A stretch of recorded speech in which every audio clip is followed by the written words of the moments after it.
오늘은 성도의 여정 네 번째 시간입니다.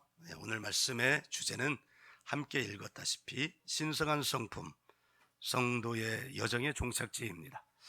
성도라는 말은 우리가 1월 첫째 주부터 계속해서 복습하고 있죠. 구약에서 히브리어로는 코데쉬라고 부르고 신약에서는 하기오스라고 헬라어로 부르죠. 네 가지 뜻이 있다고 그랬습니다.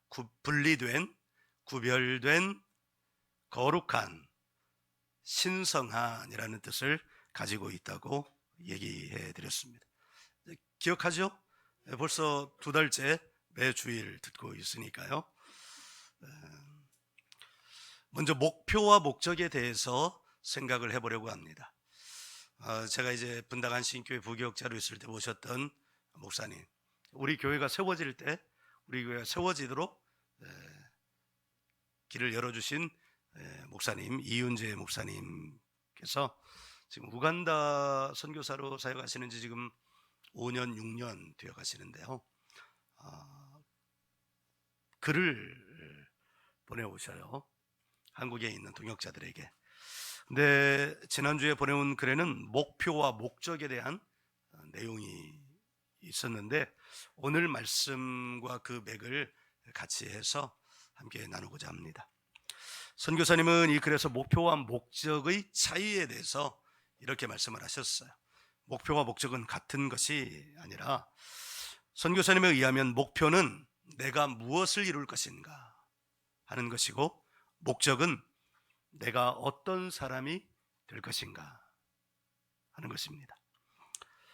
목표가 업적에 관한 것이라면 목적은 존재에 관한 것입니다.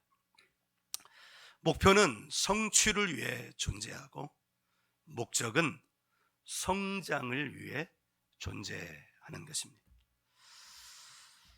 이 시대는 어떤 시대일까요? 목표가 주를 이루는 시대일까요? 목적이 주를 이루는 시대일까요?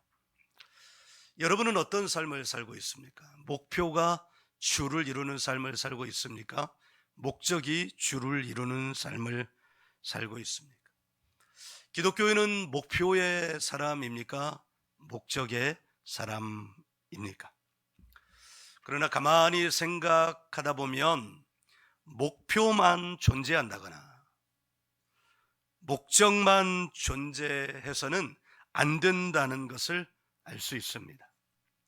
사람 안에 목표와 목적이 균형을 이루어야 합니다.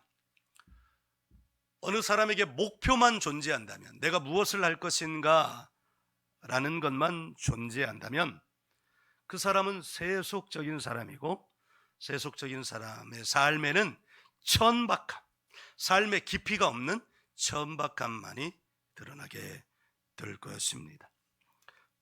사람들의 목표만 존재하는 사람들의 삶의 특징은 2가지로 이루어져 있어요. 하나는 돈, 하나는 쾌락. 따라서 그 사람은 정욕에 이끌리는 삶을 살게 됩니다. 뜬구름을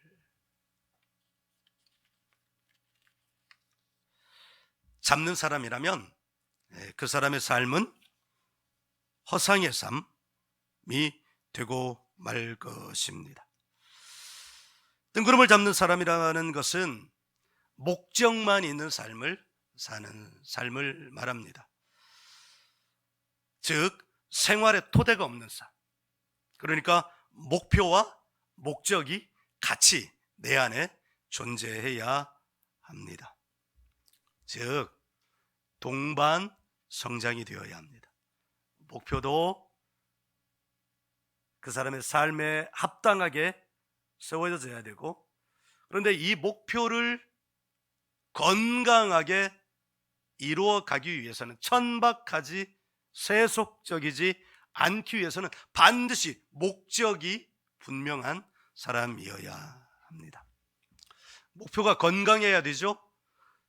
즉 내가 이루고 싶은 것이 건강한 것이어야 된다는 거예요.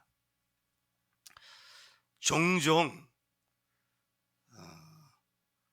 언급을 하는데, 요즘 사람들이 가지고 있는 목표는 건물주잖아요. 아이들에게 설문을 하면 너의 꿈이 뭐냐? 그러면 요즘 아이들은 대놓고 건물주라고 말합니다. 혹자는 창조주 밑에 건물주 혹은 창조주 위에 건물주 이렇게 말하기도 합니다. 그런데 아이들이 스스로 나는 건물주가 목표가 될 거야 라고 말하는 아이들은 단 한 사람도 없습니다. 아이들은 어른들에게서 그것을 배웁니다. 교회도 예전에는 그렇게 말하는 것을 부끄러워했습니다. 수치스러워했는데 오늘날의 교회는 그것을 대놓고 드러내놓고 말합니다. 성도들의 삶, 교제 나눔 속에서는 목적, 즉 존재의 성장에 대한 나눔보다는 목표, 즉 세속적인 삶 안에서 내가 어떻게 성공할 것인가에 더 초점이 맞춰져 있습니다. 목표가 건강하기 위해서는 목적이 건강해야 합니다. 즉 존재가 건강해야 합니다. 우리는 여기서 한 걸음 더 나갈 수 있는데, 그럼 목표는 뭐냐? 목표의 근간을 이루는 것은 사회성이라고 말할 수 있습니다. 사회에서 살아가기 위한 방법이죠. 그럼 목적은 뭐라고 할 수 있을까요? 영성이라고 말할 수 있습니다. 목적은 뭐라고 그랬어요? 그 사람의 존재죠. 그런데 그 존재는 영성으로만 나타내어질 수 있습니다. 사회성만 있으면 그 사람은 세속적인 사람입니다. 영성만 존재하면 그 사람은 광신도입니다. 영성과 사회성은 분리될 수 없습니다. 영성과 사회성은 같이 동반 성장을 이루어야 합니다. 균형을 이루어야 된다는 말은 맞지 않는 말이에요. 동반 성장이라는 말이 맞는 말입니다. 사회성은 영성의 열매입니다. 영성은 사회성의 뿌리입니다. 그러니까 영성이 건강하지 않으면 사회성도 좋은 열매를 거둘 수 없습니다. 지난주에 우리는 거룩, 성도의 여정의 세 번째 거룩, 좋은 삶을 위한 모든 기초라는 말씀을 받았죠. 거룩에 세 가지 기초가 있어요. 기억하세요? 우리 더리지너들은 기억할 수 있어요. 지난주에 한 주 동안 계속 들었는데, 우리 부모 세대들이 기억하느냐 중요하죠. 레위기 19장 1절부터 4절까지의 말씀을 통해서 하나님은 이렇게 말씀하십니다. 내가 거룩하니 너희도 거룩하라. 나 여호와 너희 하나님이시니라. 그리고 이어지는 첫 번째 거룩의 기초는 뭐예요? 내 부모를 공경하고, 두 번째는 안식일을 기억하여 지켜라. 세 번째는 헛된 삶을 추구하지 말아라. 부모 공경은 좋은 삶을 위한 기초의 첫 번째입니다. 오늘날 세상에서 일어나는 가장 치열한 것 가운데 우리가 싸워야 될 것은 가정이 무너지는 것을 막아야 하는 것입니다. 예전에는 가정이 무너지는 것을 막는 것을 윤리적인 것으로 이해를 했어요. 그런데 여러분, 오늘날에는 가정을 법적으로 아예 무너지기 위한 조건들을 만들어 갑니다. 이미 서구 사회에서는 그것을 만들어 놓았습니다. 그것은 차별금지법입니다. 차별하지 말아야 돼요. 피부색 때문에 차별하지 말아야 됩니다. 신분 때문에 차별하지 말아야 됩니다. 빈부 귀천 때문에 차별하지 말아야 됩니다. 그런데 거기에 한 가지를 집어넣으면 그 차별금지법은 가정을 파괴하는 법이 되고 맙니다. 성적 지향에 대해서 차별하지 말아야 된다는 그 한 조항이 들어가면 가정은 무너지게 되어 있습니다. 성적 지향 뭐예요?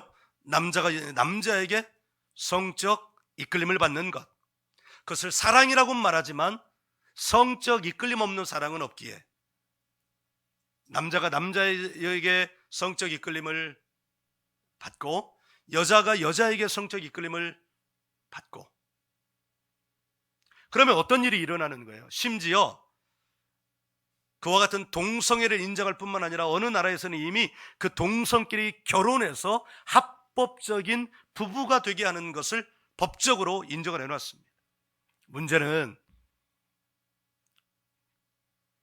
동성애 부부가 함께 가정을 이룰 때 그 가정에서 2세가 나올 수 있냐 이 말이에요. 그런데 그들의 이율배반적인 것은 자기들도 자녀를 얻기를 원해요. 그런데 동성 사이에서는 자녀가 나올 수 없잖아요. 그래서 입양을 하는 거예요. 그 얼마나 이율배반적이. 그러니까 그들도 그들의 삶 자체를 통해서 인정하는 것은 뭐냐? 가정은 부모와 자녀가 함께 있어야 된다는 것을 말하는 것이에요. 그런데 만일 동성혼이 합법화되면, 그러니까 그 지향을 인정해서 그것이 공공연하게 인정하는 법 안에 들어가게 되면 거룩의 첫 번째 기초가 무너지게 되는 거예요. 부모 공경의 기초가 무너지게 되는 거예요. 제가 종종, 매우 자주 언급하지만 가정이 화목하지 않으면 그 가정의 구성원은 사회에 나가서 온전하게 살 수 없습니다.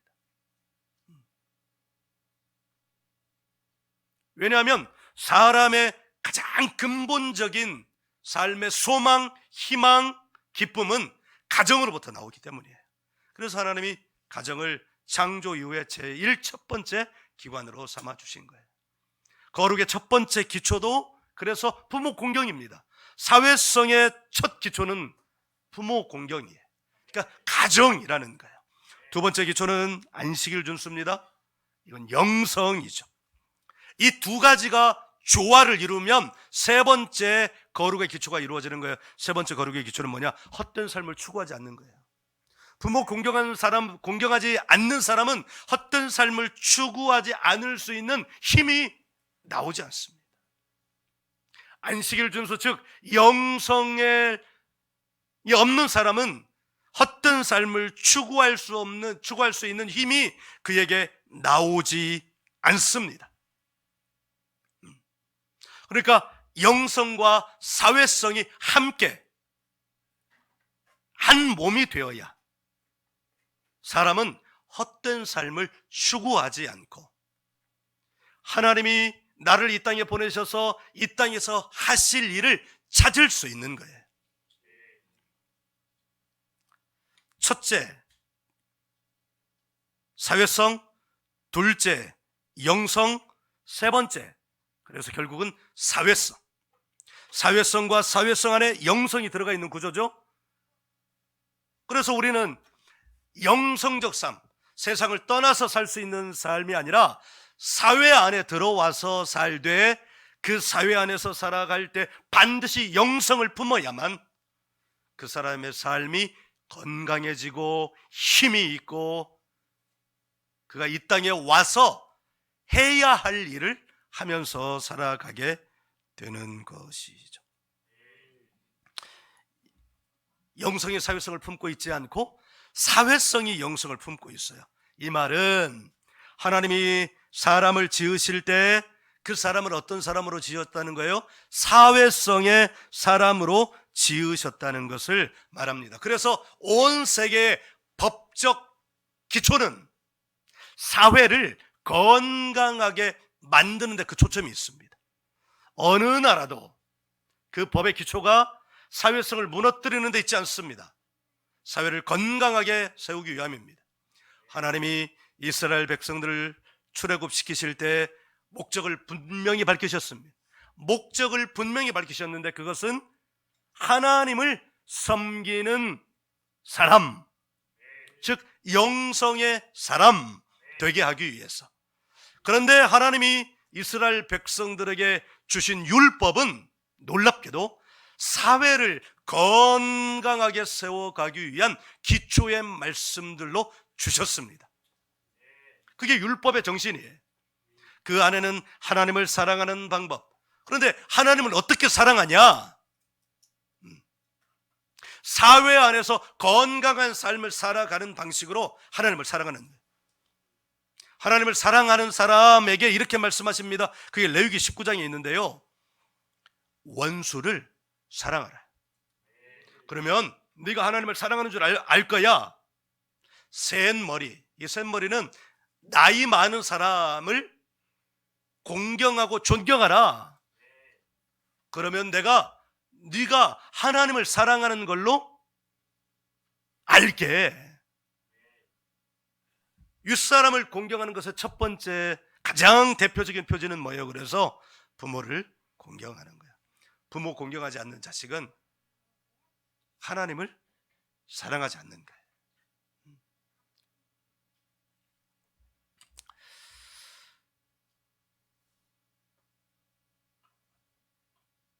베드로 사도는 평생을 예수님의 사람으로 살았잖아요.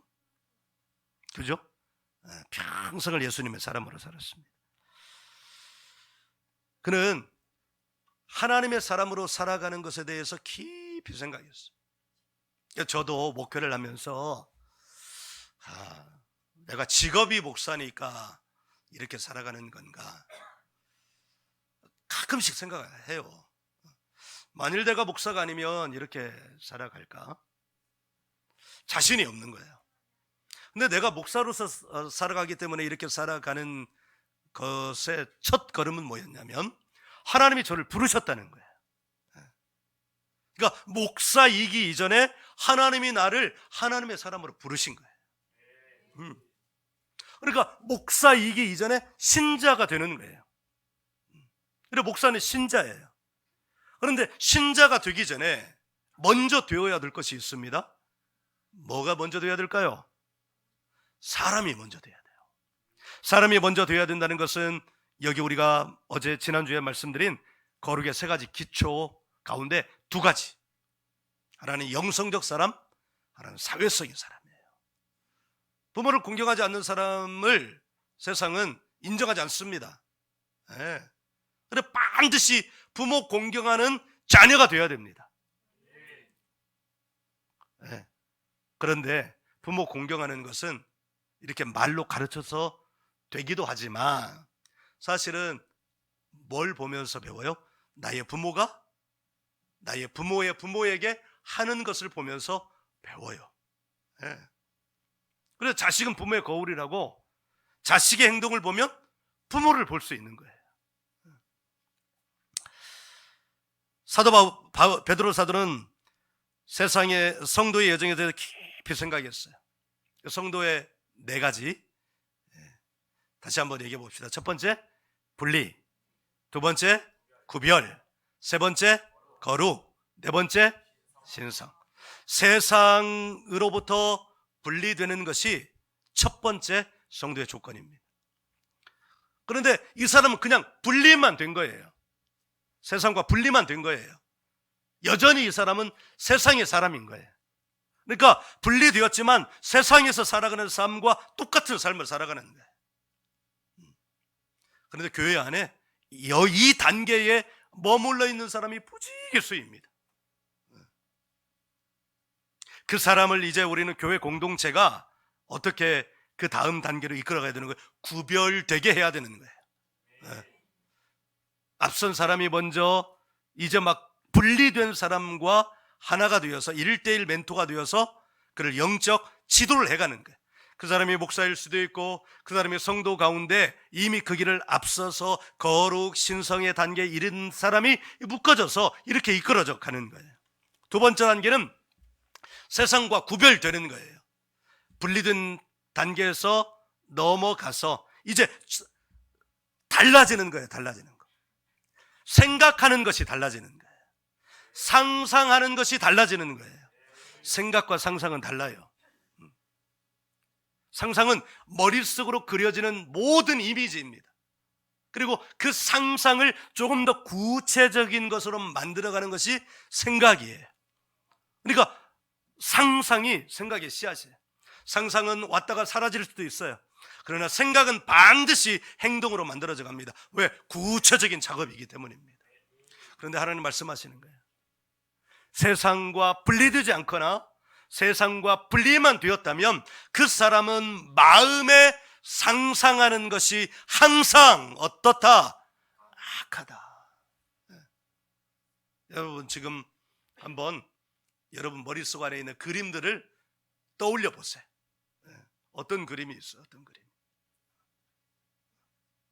이 안에서 이렇게 예배를 드림에도 불구하고 찬양을 함에도 불구하고 기도를 함에도 불구하고 말씀을 지금 이 말씀을 들음에도 불구하고 하나님 나라가 나의 거룩함에 대해서 나의 정결함에 대해서 상상이 되지 않는다면 그 사람은 분리만 된 사람이에요. 이 사람은 구원과 관계없는 사람이에요. 근데 구별되었다는 것은 이게 두 가지가 혼재되고 있는 거예요. 혼재되고. 구별에서도 단계가 있겠죠. 세상이 99%를 차지하고 있고 하나님의 나라가 1%를 차지하고 있다거나, 이게 점점 진전이 되어서 이 99%가 숫자가 점점 줄어들고 구별의 숫자가 점점 높아지면 이 사람은 어디를 향하여 가는 거예요? 거룩을 향하여 가는 거예요. 깊이 생각한 말씀의 결과가 바로 오늘 말씀이에요. 사도 바울은 이렇게 말합니다. 1장 4절에서 성도는 어디에 참여해야 되는가? 1장 4절을 우리 같이 한번 읽어봅니다. 1장 4절 같이 읽습니다. 시작. 이로써 그 보배롭고 지극히 큰 약속을 우리에게 주사 이 약속으로 말미암아 너희가 정욕 때문에 세상에서 썩어질 것을 피하여 신성한 성품에 참여하는 자가 되게 하려 함이라. 아멘. 그 결과는 신성한 성품에 참여하는 거예요. 신성한이라는 말은 그냥 하나님의 라는 말이에요. 하나님의. 성품은 이런 뜻에서 성품까지 이르는데 자연, 종류, 존재라는 말에서 성품까지 이르는 거예요. 그러니까 직역하면 이런 것입니다. 하나님의 존재. 신성한 성품이라는 말은 그 존재가 하나님의 존재라는 거예요. 아까 목표와 목적에 대해서 이야기했죠. 목표는 과업이요, 목적은 존재예요. 존재. 그러니까 성도의 목적은 뭐냐? 하나님의 존재까지 이르게 되는 거예요. 그런데 19장 2절에서 그럼 그게 우리가 하나님의 자리를 찬탈하는 것이냐? 아니요. 그런데 하나님이 우리 가운데 이미 주신 거예요. 허락하신 거예요. 레위기 19장 2절 이렇게 말씀하잖아요. 내가 거룩하니 너희도 거룩하라. 그러니까 너희가 나만큼 되라는 거예요. 나만큼. 그러니까 베드로 사도가 오랫동안 주의 종의 삶을 살면서 이제 저처럼 목사로 살면서 직업이 목사라서 그런가 뭐 이런 회의도 하면서 하나님의 세계를 깊이 묵상하는 결과 어떻게 되었다는 거예요? 어떻게? 바로 여기까지 이르렀다는 거예요. 자, 그렇다면 하나님의 성품은 뭘까요? 그 성품을 알아보기에 앞서서 먼저 이 말을 여러분에게 드리고 싶어요. 사람은 결코 자기의 성품과 분리된 채 행동할 수 없습니다. 이 말은 사람은 자기의 성품을 따라서 행동을 합니다. 그러니까 성품을 벗어나는 행동은 없습니다. 그래서 성품은 마음에서 행동으로 이어지는 다리 같은 것입니다. 길 같은 것이에요. 자, 오늘 말씀을 한번 보십시오. 하나의 길이 있어요. 네. 내가 여러분에게 아주 강조하잖아요. 성경에 기록된 말씀들의 순서가 중요하다. 자, 보십시다. 첫 번째 출발하는 지점이 어디예요? 믿음입니다. 그 길의 끝은 어디예요? 사랑입니다. 하나님의 성품은 믿음에서 시작해서 사랑에 이르는 거예요. 자, 한번 봅시다. 그 사이에 성품의 목록들을 한번 보죠. 믿음에서 시작해서 사랑에 도착하기까지 거쳐야 되는 과정들을 우리는 성품이라고 말합니다. 자, 첫 번째 길, 믿음. 그러니까 이 신성한 성품, 신성의 단계까지 오면 믿음에 대해서 말할 필요가 없어요. 그는 이미 하나님을 믿고 있는 자입니다. 모든 행동의 선택이 하나님을 신뢰함으로 선택을 하는 사람이에요. 자기를 신뢰하는 사람이 아니에요. 믿음은 하나님을 신뢰함으로 행하는 선택. 그래서 오늘 영상 가운데 나온 믿음은 힘이라고 그랬잖아요. 하나님을 신뢰함으로 행하는 선택의 행동, 이걸 다른 말로 바꾸면 힘이에요. 힘, 에너지. 그 힘이 있기 때문에 선택을 하는 거죠. 세상에 속한 것을 선택하는 것이 아니라 하나님께 속한 것을 선택하는 거예요. 그래서 믿음은 에너지예요. 에너지. 자, 뒤에 보시죠. 믿음이 있는 자는 뭐가 있어야 돼요? 덕이 있어야 됩니다. 덕은 뭘까요? 덕은 그릇 같은 것입니다. 제가 신학교에 입학을 하고 결혼을 하기 위해서 기도를 하기 시작했어요. 몇 가지 기도를 했을까요? 네, 우리 성도들은 다 알죠? 2가지 기도를 했습니다. 저를 만나서 결혼을 한 사모님은 몇 가지 기도를 했을까요? 100가지 기도를 했대요. 하다가 이런 사람은 없을 것이다. 그래가지고 1가지로 줄였다고 그러는데 저는 2가지 기도를 했습니다. 하나는 하나님과 친하되 나보다 더 하나님과 친한 사람. 2번째는 나보다 덕이 있는 사람. 그때는 제가 그 선비들의 책을 많이 읽었어요. 조선 선비들의 책을 많이 읽어서 최고의 사람은 덕이 있는 사람. 근데 이 결혼할 사람은 여자잖아요. 남자면 대감마님 같은 사람 이렇게 했을 텐데 여자를 내가 만나야 되잖아요. 남자를 만날 수 없으니까. 그래서 뭐라고 하나님께 기도를 했냐면, 하나님, 덕이 있으되 조선의 정경부인 마님 같은 덕이 있는 사람, 학처럼 고고한 사람, 어느 것에도 흔들리지 않는 사람. 기도했는데 그런 사람을 만났는데 너무 흔들리지 않아요. 나는 바람에 부는 겨와 같이 이리 흔들리고 저리 흔들려서 부부싸움을 하면 나는 막 흔들려가지고 불같이 올라오는데 저 사람은 부부싸움을 하면 흔들리지 않아가지고 항상 그 자리에 있어서, 그러면 그 싸움에 누가 이겨요? 흔들리는 사람, 흔들리지 않는 사람. 그래, 나만 불처럼 확 타올랐다가 또 팍 꺼져가지고, 또 내가 목사잖아요. 그래서 내가 먼저 미안하다고 사과를 하고, 이런 자존심이 날마다 뭉개지는 삶을 얼마 전까지 살았어. 덕은 뭐냐? 덕은 그릇이에요. 그릇. 여러분 생각해 보세요. 큰 그릇에 많이 담을 수 있어요? 작은 그릇에 많이 담을 수 있어요? 큰 그릇에 많이 담을 수 있는 거예요. 믿음은 있는데 덕이 없어요? 덕이 없다는 건 그릇 자체가 없어요? 그럼 사람을 담을 수 없는 거예요. 근데 믿음은 있는데 그릇이 있어요. 근데 그 그릇의 크기만큼 담아지는 거예요. 여러분도 기도하세요. 믿음이 있는 사람에게는 제일 먼저 덕이 있어야 됩니다. 덕은 뭐라고요? 그릇이요, 그릇. 자, 그 다음은 뭐냐? 덕이 있는 사람에게는 뭐가 있어야 되냐고요? 지식이 있어야 됩니다. 이건 아까 덕 이야기하면서 이미 이야기했어요. 덕이, 그릇이 커야 담을 것이 많이 있는 것처럼 덕이 커야 큰 그릇을 만들어서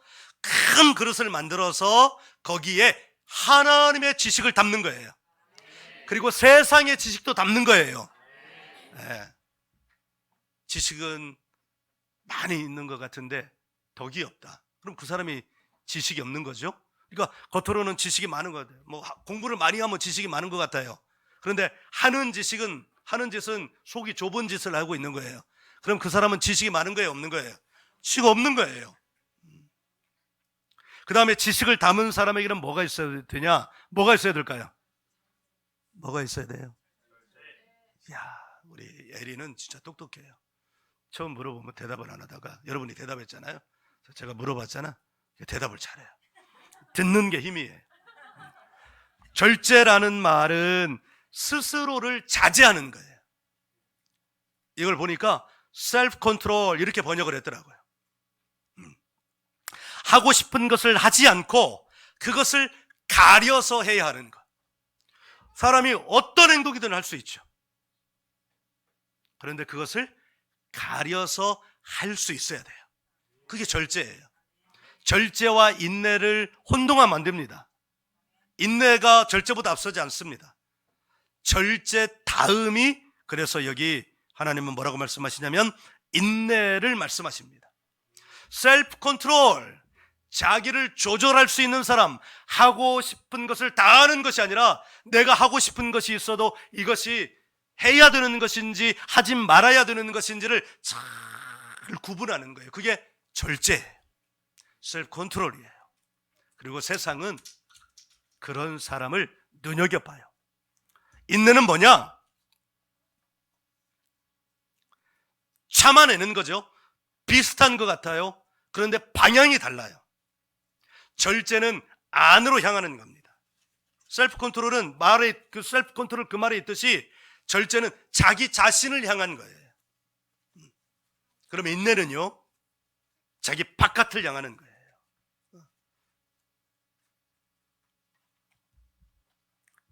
셀프 컨트롤이 영성이라면 인내는 사회성이에요.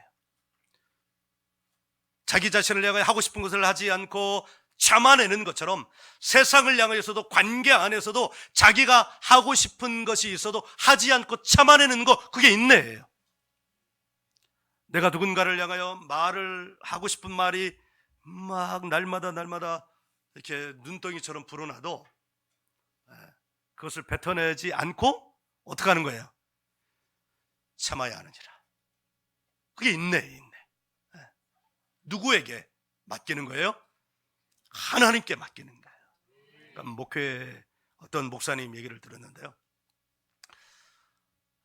성도 누가 나한테 얘기해 준 것 같은데, 내가 누구한테 들은 것 같은데, 여러분들이 생각하기에 내 속은 하얄까요? 까말까요? 성도들이 그렇게 말했어요.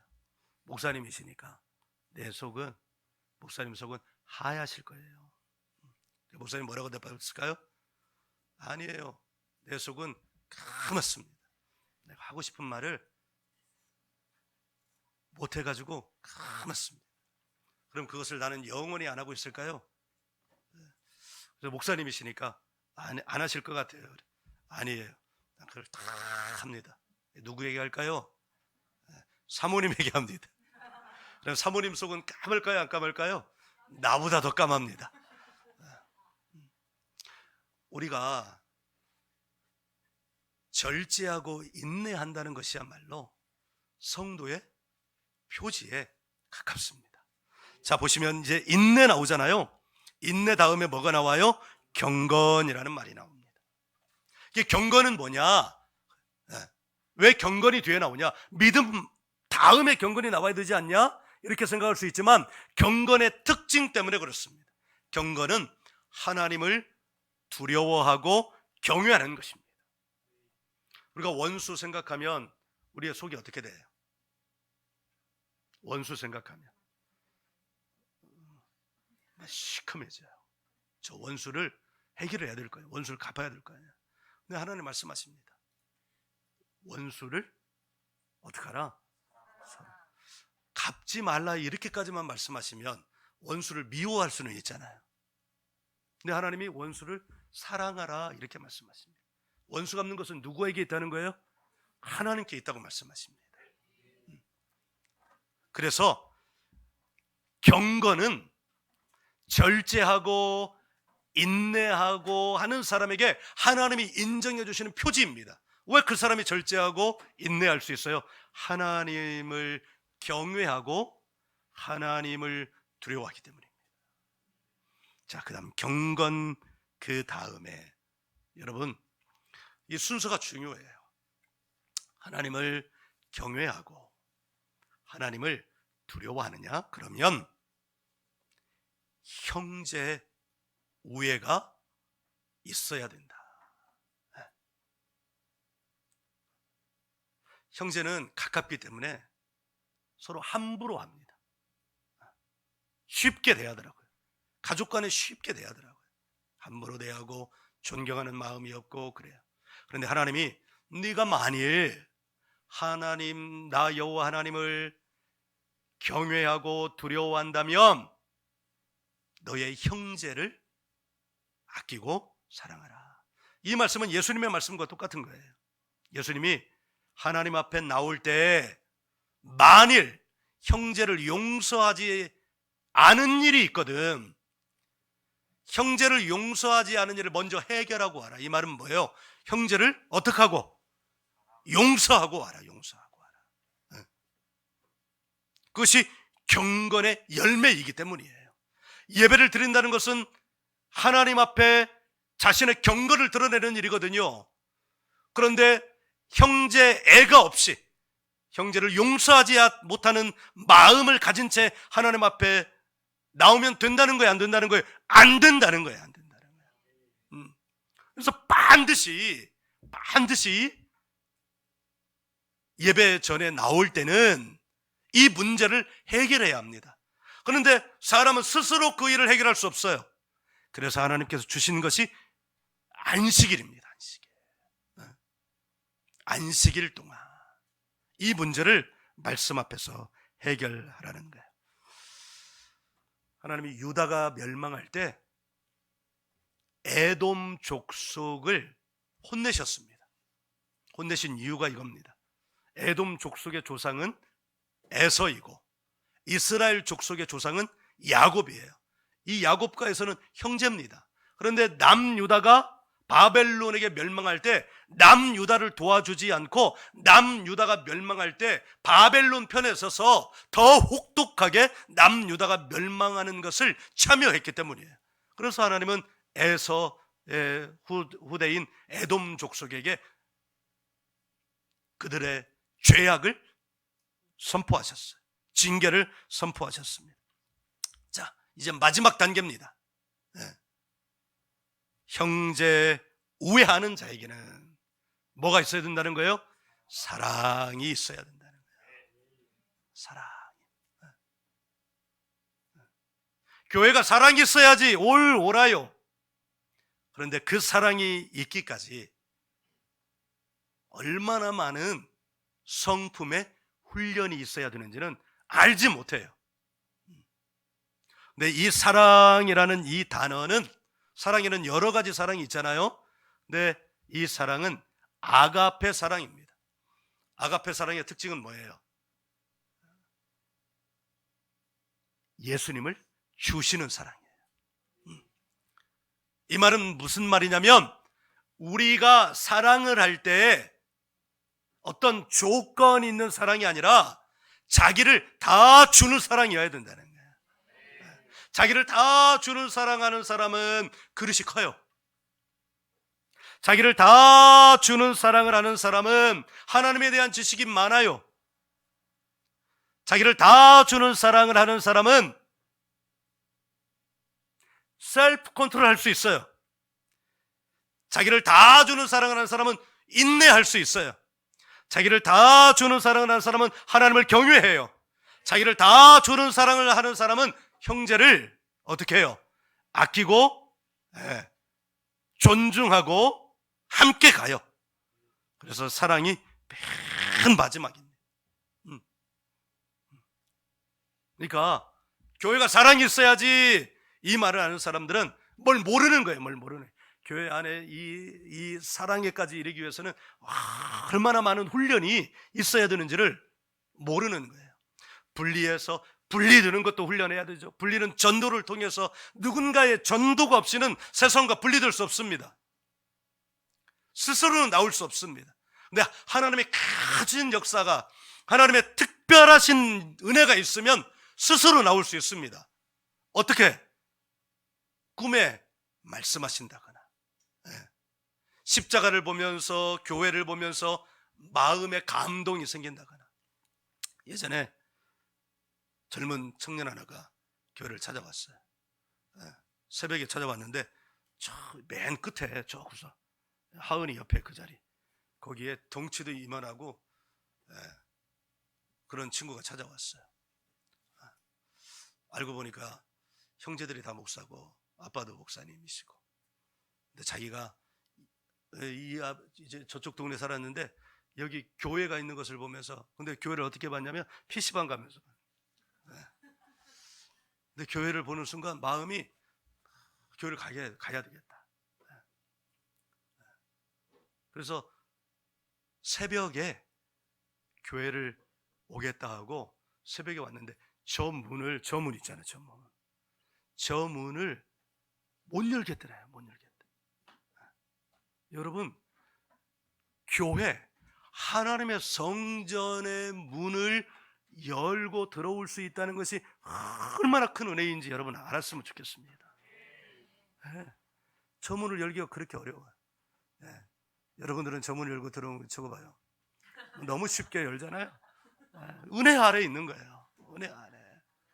근데 저 문을 못 여는 사람이 있어요. 그래서 저 앞에 여기서 아침 예배를 드리고 있는데, 그때 이제는 5시 예배였는데 저 문을 열고 들어오려다가 차마 그걸 2번을 그렇게 했대요. 그리고 3번째 그 열고 와서 저기 안에서 앉아 있는데 무슨 곰 한 마리가 저기 앉아 있는 줄, 고개를 드는 데까지 시간이 많이 걸렸어요. 저와 눈 마주치는 데까지도 시간이 막 걸렸어요. 믿음 분리된다는 거, 이게 너무너무 놀라운 일입니다. 분리되고 구별되고 거룩해지고 신성해지는 데까지 나가기 위하여, 그래서 뭐가 필요하냐면 훈련이 필요합니다. 훈련이 필요해요. 그래서 교회가 필요하고 목사가 필요하고 먼저 이 길을 걸어간 믿음의 선배들이 필요합니다. 그래서 우리는 다 그 믿음의 선배가 되어서 저 문을 어렵게 열고 들어온 사람들을 이 다 주는 사랑을 품고, 그들이 분리해서 구별해서 거룩에서 신성에까지 이르게 하기 위하여 헌신하는 것, 그것이 한 마리의 어린 양을 사랑하는 것입니다.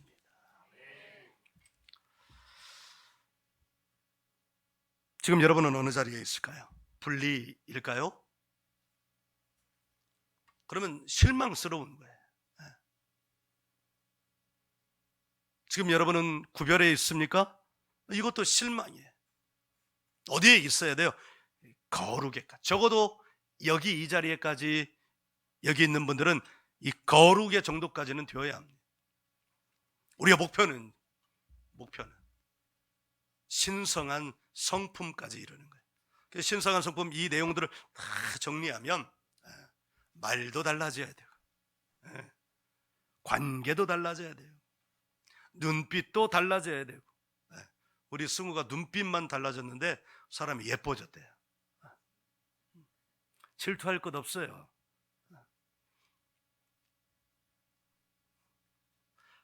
변해야 삽니다. 변하지 않으면 살기는 살아도 고통이 따르게 돼요. 이와 같은 성도의 여정 때문에 바울 사도는 이렇게 말합니다. 빌립보서 2장 12절이요.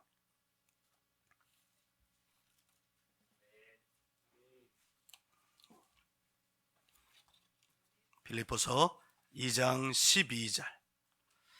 자, 같이 읽습니다. 찾으셨으면 아멘. 같이 읽어요. 시작. 그러므로 나의 사랑하는 자들아, 너희가 나 있을 때뿐 아니라 더욱 지금 나 없을 때에도 항상 복종하여 두렵고 떨림으로 너희 구원을 이루라.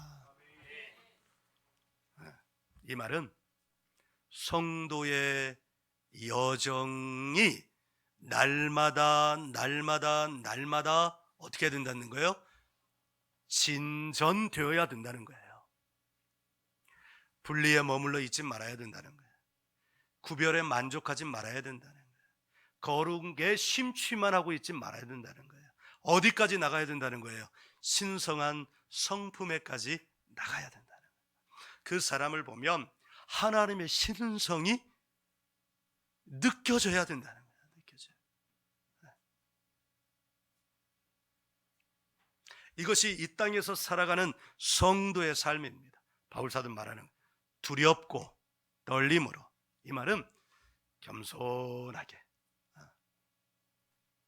조심스럽게, 우리의 구원이 예수를 믿음으로 이미 성취되었지만 이 세상 안에서의 삶은 성도의 삶을 살아가는, 교회 다닌다는데 세상에 나가지고 이 새끼 저 새끼 막 이러면 이게 돼야 안 돼요.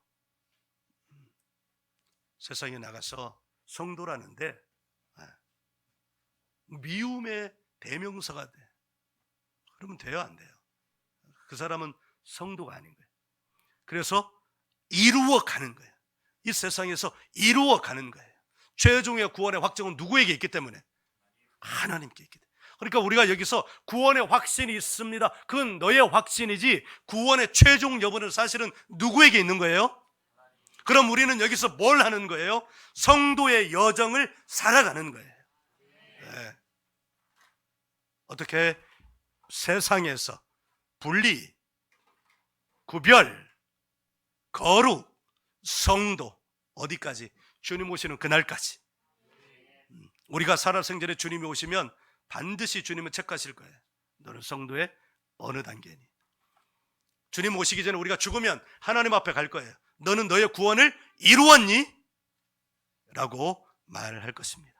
사랑하는 성도 여러분, 올 한 해는 우리 성도의 삶을 더 깊이 그리고 더 훈련하면서 살아갈 수 있기를 원합니다.